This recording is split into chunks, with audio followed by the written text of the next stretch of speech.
আমি তো চিন্তা ভাবনা করে লাইছি এনে রিলস বানাবো। আরেকজন তো বাথরুমে বসে টিকটক ভিডিও বানায়। হ্যাঁ, তুই কিভাবে জানিস? তুই কি ওদের সাথে বাথরুমে যেয়ে বসে থাকিস নাকি? এই রুম সেন্সর ভালো লাগে না, ছাতার মাথা।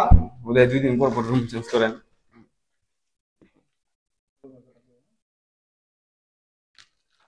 আচ্ছা ভাই, রুম নাম্বার 420 রহস্যটা কি? 420 মানে হইলো ধোকা। আমার মনে হয় এই ফ্ল্যাটের মধ্যেও রহস্য কিছু একটা আছে। চাইছিলাম একটা প্রেম করতে, এন ধোকা খাই নাকি? যাই হোক, আমি তো চিন্তা ভাবনা করে লাইছি এনে রিলস বানাবো।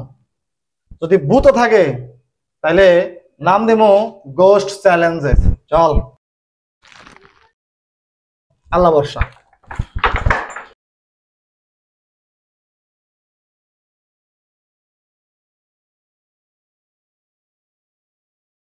জানিস ওই পাশের ফ্ল্যাটে দুইটা ছেলে উঠেছে।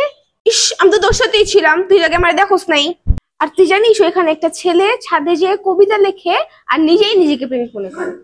হ্যাঁ, আর আরেকজন তো বাথরুমে বসে টিকটক ভিডিও বানায়।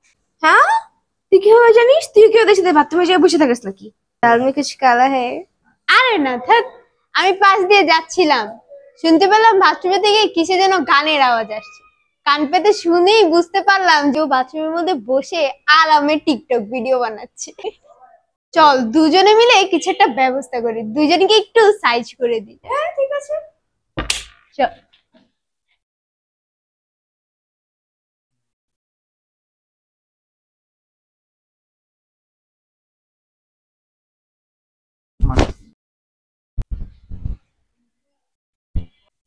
সাকিব, সাকিব, দেখ তো দরজা কে জানি ঠক ঠকায়।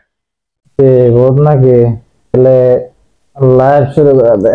এই বেটা, সবসময় খেলে লাইভ লাইভ। ফালতু কথা বাদ দেখো মা।